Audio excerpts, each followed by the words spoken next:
What's up, everyone? It's Willette with Urbex and Coasters, and today I am here at Holiday Park in Germany. It was recently renamed Plopsaland Deuchland, but enthusiasts have been calling it Holiday Park for years, so I'm showing the mascot with the H that clearly predates the rename. Plopsa has owned this park since 2010, I believe, but if you get the Plopsa Pass Europe, which we got for this trip, then you can get into both here and Plopsaland Deuchland on that pass. So you can get both Ride to Happiness and Expedition G-Force on the same ticket. So I just got off Expedition G-Force. They do allow re-riding here. Got at least 15 laps on it, so that was absolutely amazing. So I absolutely love that re-ride policy. It is already my most ridden coaster in Europe. So that is in a pretty short amount of time that took that title.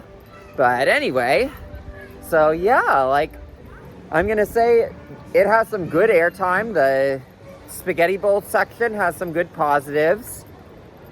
We've got this big hill after that drop. That gives great airtime. The layout has some similarities to Conda, but Conda is a front row ride and Expedition G-Force is a back row ride. So that is the main difference between them, but I would still say left side, best side. But in my intro, I did mention that they rebranded this park as Plopsaland Deuchland recently, so a lot of stuff has gotten a refresh for that. One of the things that has not happened is a paint job for Expedition G-Force. So I'm just gonna say, with the stuff that people are saying about Superman Ride of Steel at Six Flags America, for why that ride is gonna get scrapped, 25-year-old Intamin that is not the track style they use anymore, not exactly the style of ride that they make, that didn't get a refresh with a rebrand of the park where a lot of stuff got refreshed. I'd get out here to get on Expedition G-Force if you want to ride it, I'm just saying. So here we've got 100% Wolf. It is new for 2026. It is a family coaster, not too forceful, but that's based off of a back row ride. And I am going to say, for those of you who are unfamiliar with this ride layout, it does have a spike that gets pretty steep in the front row, but not in the back. So I'll have to get some re-rides on it.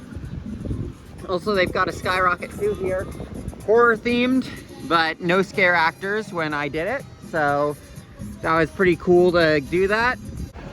Also, because we are Urbex and Coasters, of course, we've got an abandoned corkscrew right here that has been repainted more recently than Expedition G-Force. So that is certainly concerning. And we are doing our Joyland style pick of head through the track. And this comes from Superverbel, their former Vekoma corkscrew that was here. So you can see the plaque here. So I was able to get probably 30 to 40 rides on Expedition G-Force today.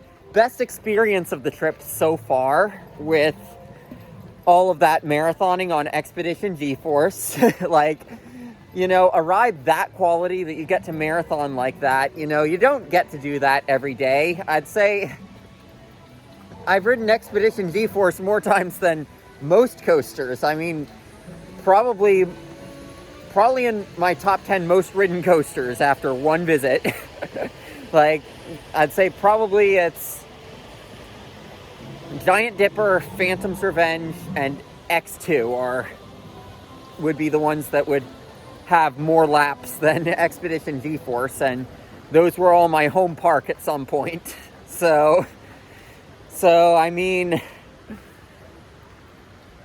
the fact that Expedition G-Force, I've got as many laps as I have on that, wow. And also great ops that seems to know what enthusiasts are. And there are nice things about this park besides Expedition GeForce. Like, look at that architecture.